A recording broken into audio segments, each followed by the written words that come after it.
Shri Matre Namaha. Om Ganganapataye Namaha. Where there is life, there is hope.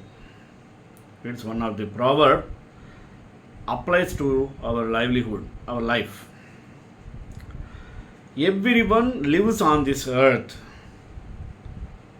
basing on a kind of hope for the future. Present may be struggled with adversities, poverty, whatever it may be. But there is a hope. The future, it will be turned into prosperity. Adversity will turn into prosperity. Poverty will turn to richness. Like this, hopes makes a person to live strongly on this earth. Even a student who is weak in studies also gets hope, at least to get pass in his exams. The hope is not extreme, it is minimum hopes. He wants to pass marks. For this sake, he tries. Even a sportsman, while playing cricket, he gets his hope to win over the cricket game. So everything on this earth makes a life basing on one's hopes. Hopes are like tonic to uplift the one's progress in various ways. Otherwise, life will become meaningless. In this regard, today I want to bring where there is life, there is hope, the topic.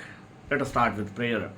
Vyasaya Vishnurupaya Vyasarupaya Vishnave Namo Vai Brahmanidaye Vasishtaya Namo Namaha.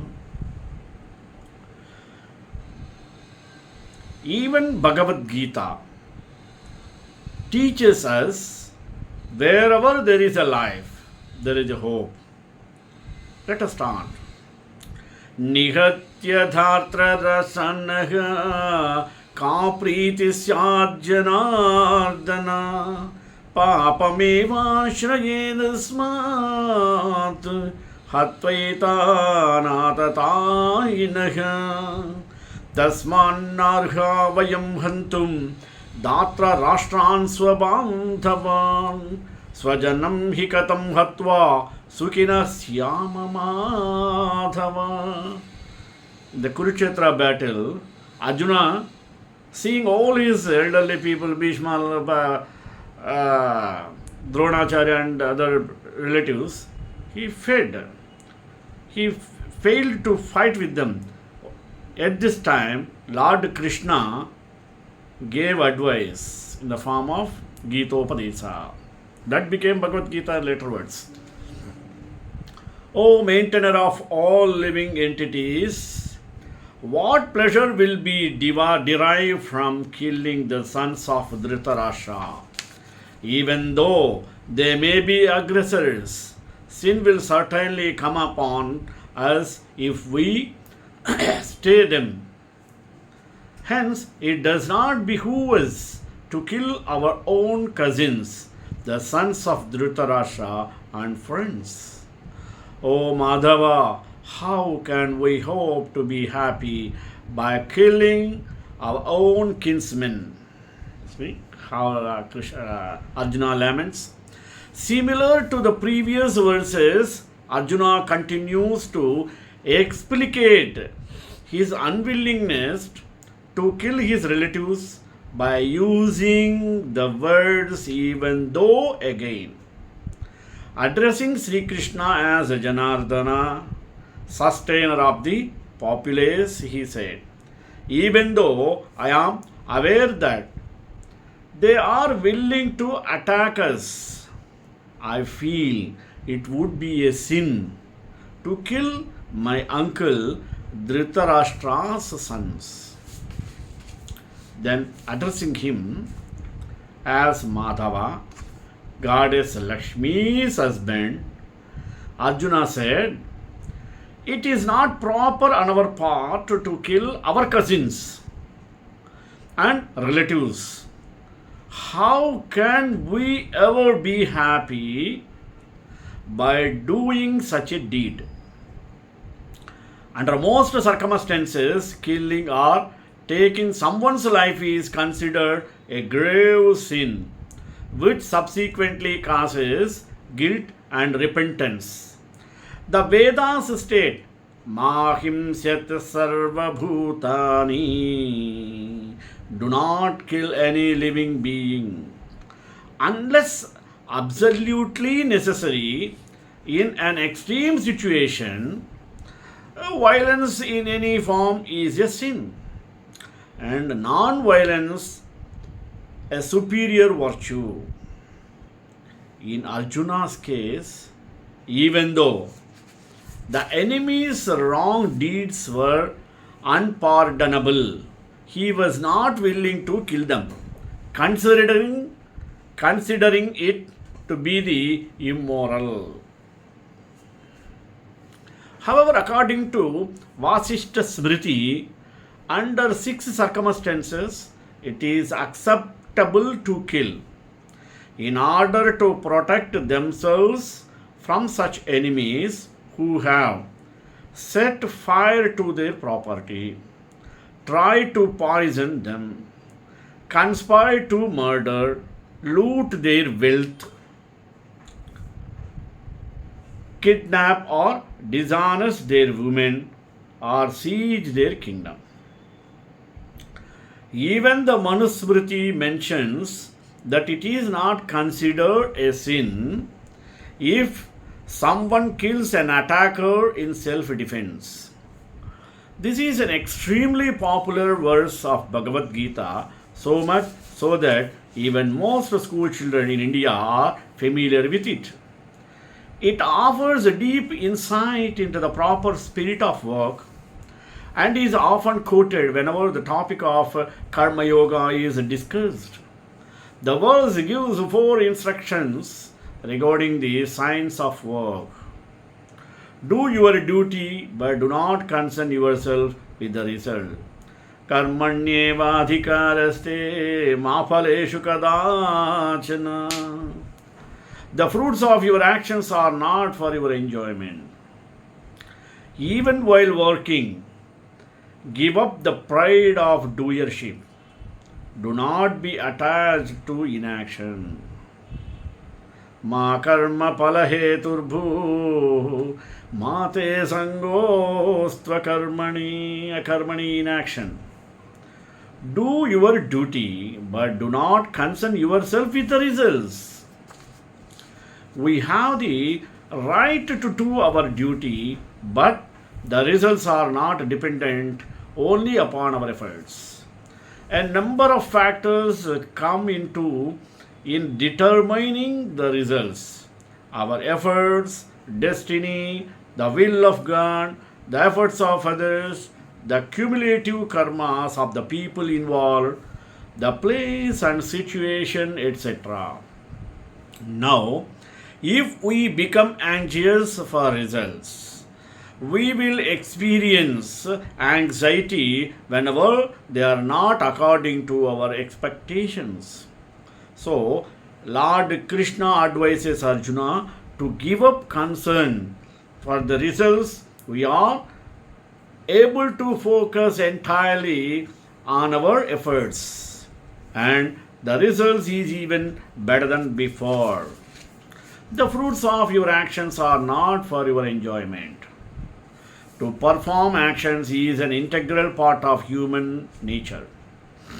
Having come into this world, we all have various duties determined by our family situation, social position, occupation, etc. While performing these actions, we must remember that we are not enjoyers of the results. The results are meant for the pleasure of God.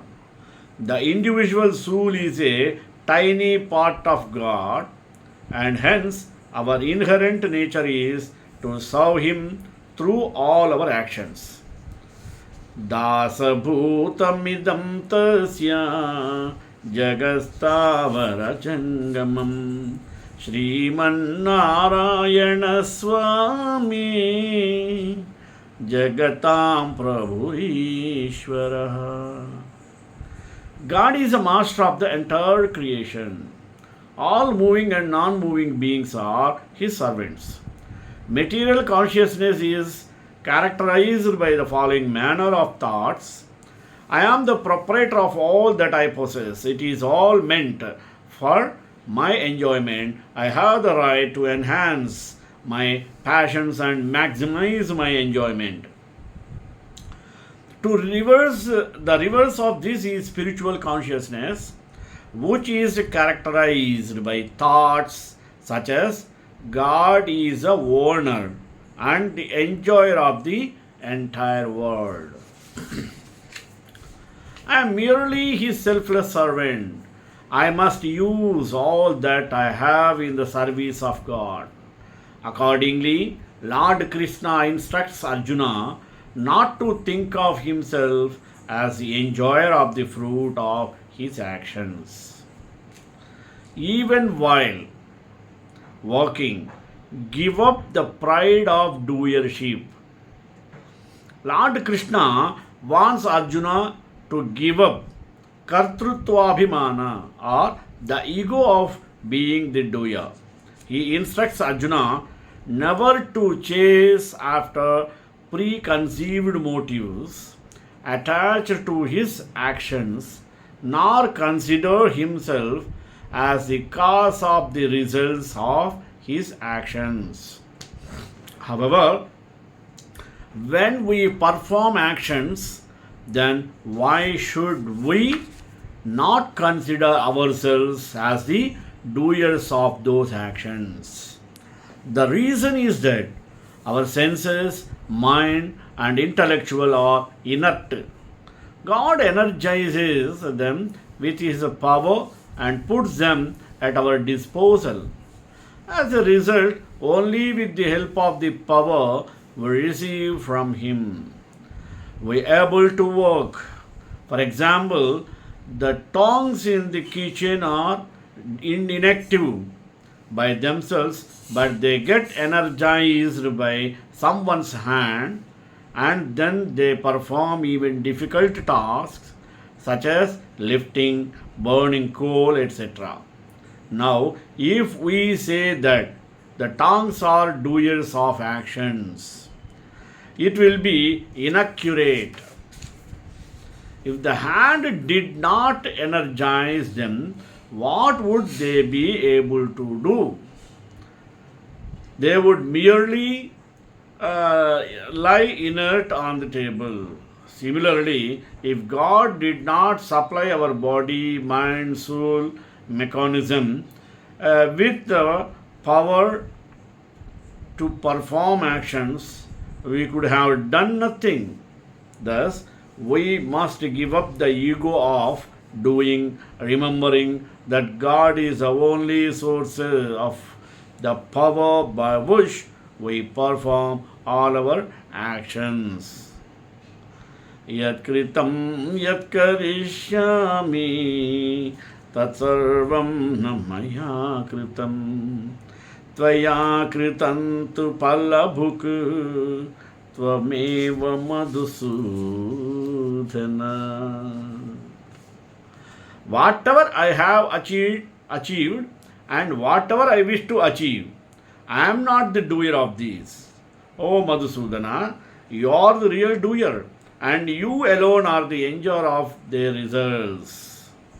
Do not be attached to inaction. Although the nature of the living being is to work, often situations arise where work seems burdensome and confusing. In such cases, instead of running away from it, we must understand and implement the proper science of work as explained by Lord Krishna to Arjuna. However, it is highly inappropriate if we consider work as laborious and burdensome and resort to inaction. Becoming attached to inaction is never the solution and is clearly condemned by Krishna.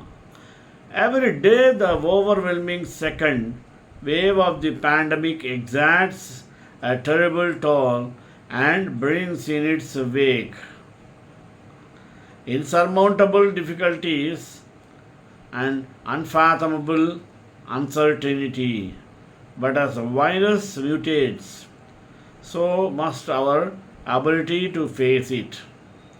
Already, many brave hearts are rising to the challenge, offering support and supplies to complete strangers through social media platforms and offline as well. Several others are contributing by staying home, trying their best to navigate these unprecedented times. Hopefully, many will seek solace in the Gita's timeless teachings. Here are five key ones that can help us cope with loss and pain, as also renew a sense of hope. We often face difficulties because of outer conditions or inner conditions or both. If these difficulties seem unresolvable, we may lose hope. Thankfully, however, even if we lose hope with ourselves, Krishna never loses hope with us. Gita indicates that he always stays with us in our hearts. Why? Because he is our great well-wisher. He is ready to help us overcome all obstacles provided we just become conscious of him. And he is always hopeful and that we will one day become conscious of him.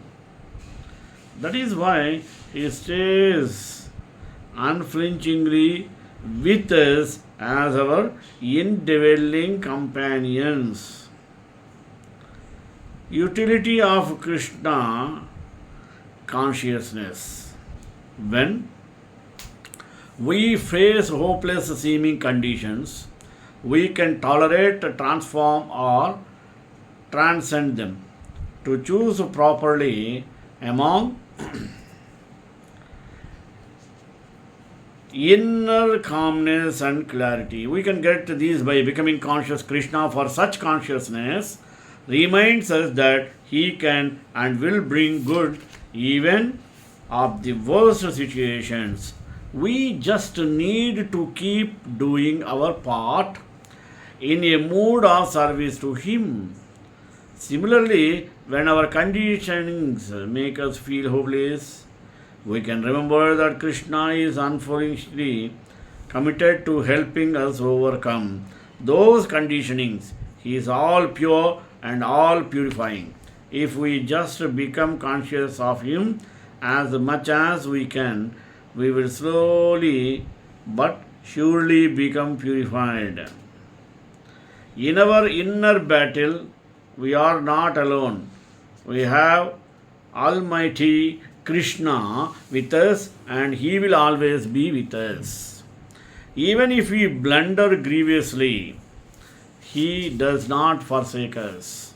He keeps giving us opportunities to turn our consciousness towards him. No matter how long we have fallen, we can still rise by his grace. By understanding Krishna's unfailing love for us, we can resist the temptation to become hopeless and preserve in a passive mood of purposeful devotional service. Next, think it over. How does becoming conscious of Krishna helps us deal with the hopeless seeming conditions? How can we resist the temptation to become hopeless?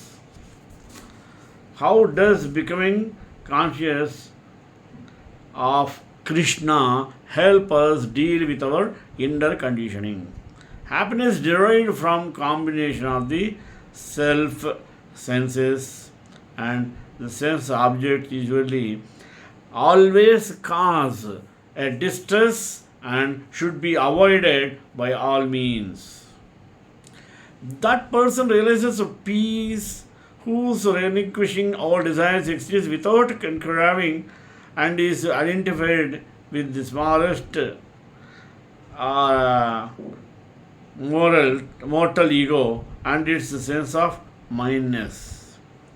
Anyone who is steady in his determination for the advanced stage of spiritual realization and he can equally tolerate the onslaughts of distress and happiness is certainly a person eligible for us liberation. The impermanent appearance of happiness and distress and their disappearance in due course are like the appearance and disappearance of winter and summer seasons. They arise from a sense of perception, and one must learn to tolerate them without being disturbed. Happiness is a state of mind and has nothing to do with the external world. With the intuitive discrimination, saturated patience, with the mind absorbed in the soul, the yogi feeling his mind, all thoughts will by slow degrees attain tranquility. A gift is pure when it is given from the heart to the right person at the right time at the right place and when we expect nothing in return. Man is made by his beliefs. As he believes, so he is. That one is dear to me who runs not after the pleasant or away from the painful, grieves not, lusts not, but lets things come and go as they happen. The happiness which comes from long practice, which leads to the end of the suffering, which at first is like poison, but at last like nectar. This kind of happiness arises from the serenity of one's mind. There is neither world, nor the world beyond, nor happiness for the one who doubts. You grieve for those who should not be grieved for. Yet you speak wise words. Neither for the dead nor those alive do the wise grieve for. All happiness in the material world has a beginning and an end, but happiness in Krishna is unlimited and there is no end. Pleasures conceived in the world of the senses have a beginning and an end and give birth to misery. Arjuna. The wise do not look for happiness in them, but those who overcome the impulses of lust and anger which arise in the body are made whole and live in joy. They find their joy, their rest, and their light completely within themselves. United with the Lord, they attain nirvana in Brahman.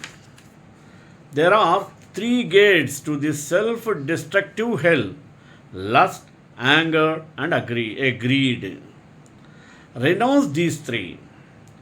Some people spread happiness whenever they go, others create happiness wherever they go. Those who realize the self are always satisfied, having found the source of joy and fulfillment. They no longer seek happiness from the external world. Happiness can only be found within the self. He who has no attachments can love others, for his love is pure and divine, and it is from those small acts of love you truly can be happy. The supreme reality stands revealed in the consciousness of those who have conquered themselves. They live in peace, alike and cold and heat, pleasure and pain, praise and blame.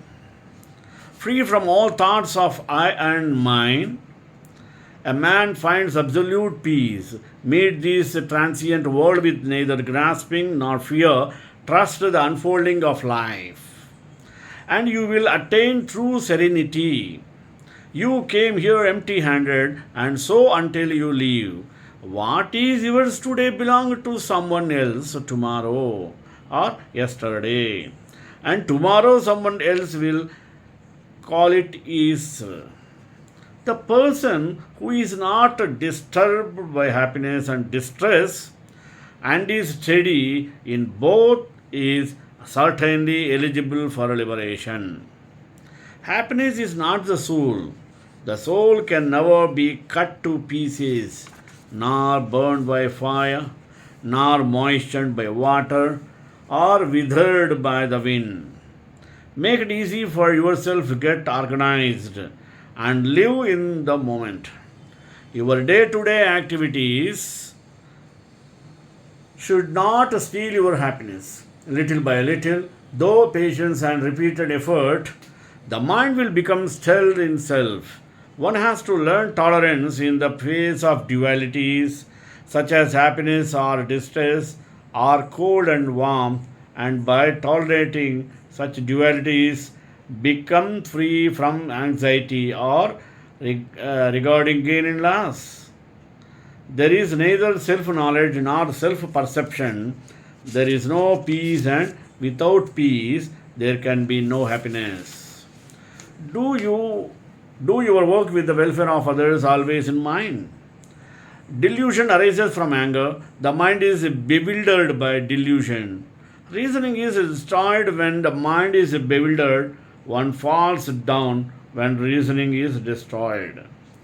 Uddharedatmanatmanam natmanam avasadayed atmaiva hyatmano bandhuhu atmaiva ripuratmanaha.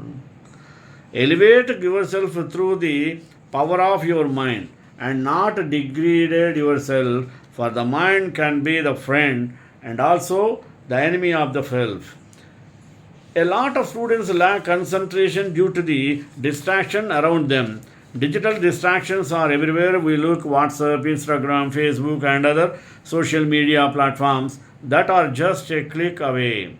This is how these platforms take you to the whirlpool of the entertainment and snatch away your valuable times. While solving a question, a notification pops and you feel like, let me just reply to this notification. Next, let me see how many people watch their life stories. Distraction isn't a lack of focus, it's simply allowing yourself to become focused on something other than the task you are working on. You know exactly what the need of the hour is, but you still keep yourself away. This is very much a frustration as it disturbs your study schedule and makes your tasks take much longer than they should. According to Lord Krishna, the mind can be your best friend or foe. It can elevate your great heights or let you ruin your life. For the one who has conquered his mind, it is a friend, but for the one who has not managed to conquer it, the mind will remain a foe. Therefore, to succeed in our lives, we must create a healthy relationship with our minds. If we cannot keep a balance in mind, it leads to disturbances and affects our body and soul. Examination anxiety, stressing over the result. Karmanyevadhikadaste ma phaleshu kadachana ma karma palaheturbu ma te sangosva karmani. You only have the right to do the work, but not on its fruits. Don't make the fruits a motive for your actions. Do not get comfortable with innovation or inaction. Many of us must be having anxious thoughts about situations where your preparation might not be fruitful. Or the case of you failed a particular exam, a fear of failure can be a major barrier to achieving your goals. One of the biggest reasons why aspirants get disheartened while confronting challenging situations is that they start stressing over the outcome. Self doubt, tension, and a few feeling of worthiness come along with the thoughts of the outcome. First, you need to shift your focus toward the process instead of the outcome right from the preparation phase. Obsession with the outcome can turn your motivation into student anxiety. Work or actions done with a correlative expectation of rewards even creates bondage of such anxiety, restlessness, greed, dissatisfaction, etc. Whereas something done without focusing on the rewards puts one in a positive frame. Immeasurable school and our even statements in corporate world refers to the text even today, be it for religious reasons or hardcore professionals guidance. Here is a text that has stayed relevant and stood the rest of the time. कांताय Kalyan Nidhe निधनम Shive निर्वास श्रीनिवासाय Mangal मंगलाशास्त्र Sarvesh उर्वेराचार्य सत्कृतायास्तु Mangalam.